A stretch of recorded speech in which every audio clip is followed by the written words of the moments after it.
વાવ થરાદના ભાભરમાં આવેલી એક ખાનગી હોસ્પિટલ સામે ગંભીર આક્ષેપો થયા છે. એક મહિલાના પરિવારજનોએ દુષ્કર્મ અને ઝેરી ઇન્જેક્શન આપવાનો આરોપ લગાવ્યો છે. સાથે જ ભાભર પોલીસે ફરિયાદ ન લીધી હોવાનો પણ આક્ષેપ કરવામાં આવ્યો છે. જો કે આ તમામ આક્ષેપોની સત્યતા હજુ સુધી સ્વતંત્ર રીતે પુષ્ટિ થઈ નથી અને મામલો હવે કોર્ટ સુધી પહોંચવાની તૈયારીમાં છે. જોઈએ આ અહેવાલ. ભાભરની જયગોગા હોસ્પિટલ સામે એક મહિલાના પરિવારજનોએ ગંભીર આક્ષેપો કર્યા છે. પરિવારના જણાવ્યા મુજબ હોસ્પિટલમાં કામ કરતી મહિલા સાથે કથિત દુષ્કર્મ આચરવામાં આવ્યું હતું અને બાદમાં તેને ઝેરી ઇન્જેક્શન આપી જાનથી મારી નાખવાનો પ્રયાસ કરવામાં આવ્યો હોવાનો આરોપ છે.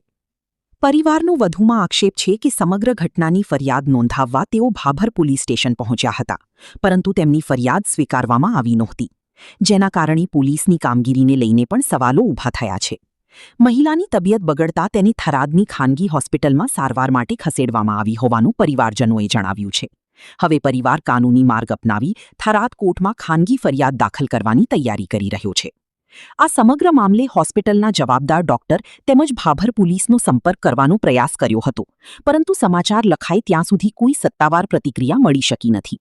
આથી સ્પષ્ટ કરવું જરૂરી છે કે હોસ્પિટલ અને પોલીસ વિરુદ્ધ કરવામાં આવેલા તમામ આરોપો હાલ ફરિયાદી પક્ષના આક્ષેપો છે. આક્ષેપોની સત્યતા તપાસ અને કોર્ટની કાર્યવાહી બાદ જ સ્પષ્ટ થશે. આ સમગ્ર મામલે હવે સૌની નજર પોલીસ તપાસ અને કોર્ટની આગામી કાર્યવાહી પર છે. હોસ્પિટલ અને પોલીસનો સત્તાવાર પક્ષ સામે આવ્યા બાદ જ સમગ્ર ઘટનાની હકીકત વધુ સ્પષ્ટ થશે. કિંજલબેન ઠાકોર, મીનાક્ષીબેન મારી બેન છે, એના હારે ખોટા રીતની ઘટના બની છે. એટલે મારી બેન દવાખાને નોકરી કરતી હતી, ભૂષણ ત્યાં 12 મહિનાથી નોકરી કરતી હતી. 12 મહિનાથી જે આનંદ સાહેબ કરીને નામ છે એ ડોક્ટરનું, બરાબર ખોટી રીતે મારી બેનને શરીર સુખ માલીને એ ખોટી રીતનો ઉપયોગ કરતો હતો.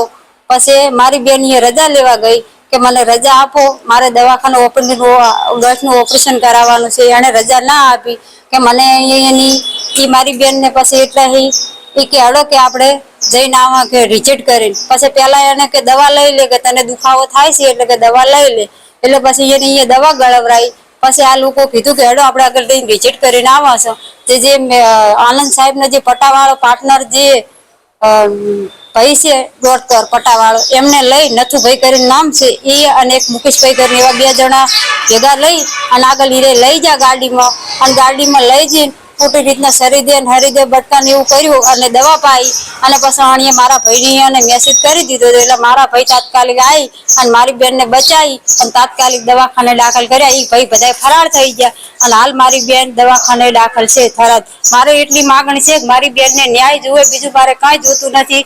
આજે એની આબરૂનો સવાલ છે, મારે બીજું કઈ જોતું નહીં. મારી બેનની જિંદગીનો સવાલ છે, મને ન્યાય અપાવો, મારે બીજું કઈ જોતું નહીં. તમે પોલીસ સ્ટેશન ગયા હતા, પોલીસ વાળા કોઈ ફરિયાદ લેવા તૈયાર નહીં. તમે એમના સીસીટીવી કે પોલીસ વાળા અમને ધમકાવે છે. કાલે અમે પીઆઈ સાહેબ જોડે જઈને આવ્યા, પણ પોલીસ વાળા અમારી કોઈ ફરિયાદ લેવા તૈયાર નહીં.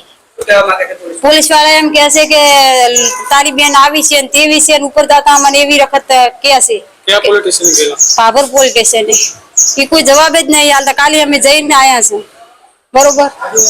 આટલી મારી માગણી છે, મને ન્યાય અપાવો, મારે બીજું કઈ જોતું નહીં. આ બધા લોકો હીરે મળેલા છે અને પટેલે પૈસા ખવડાયેલા છે, એટલે કોઈ અમારી ફરિયાદ સ્વીકારતું નહીં.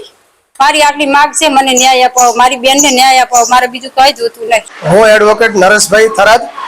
અમને માહિતી મળેલી કે અસીલ છે અમારા કિંજલબેન ઠાકોર, એમની સિસ્ટર છે નાના, એ ભાભર મુકામે જયગોગા હોસ્પિટલમાં નોકરી કરતા હતા. તેનો ડૉક્ટર છે દરજી અને એક બીજા નથુભાઈ પટેલ છે. એ બંને આ બેનનો છેલ્લા 1 વર્ષથી શોષણ કરતા હતા.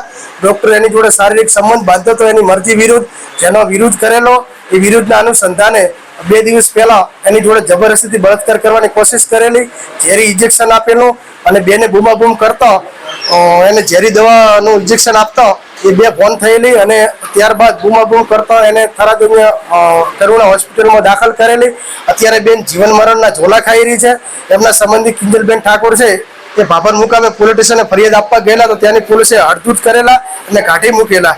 અત્યારે બેન ખૂબ જ સિરિયસ હોવાથી અહીંયા હોસ્પિટલમાં દાખલ છે અને એમની માંગ છે કે તાત્કાલિક ધોરણે આરોપીઓ વિરુદ્ધ ફરિયાદ દાખલ થાય અને કડકમાં કડક સજા થાય.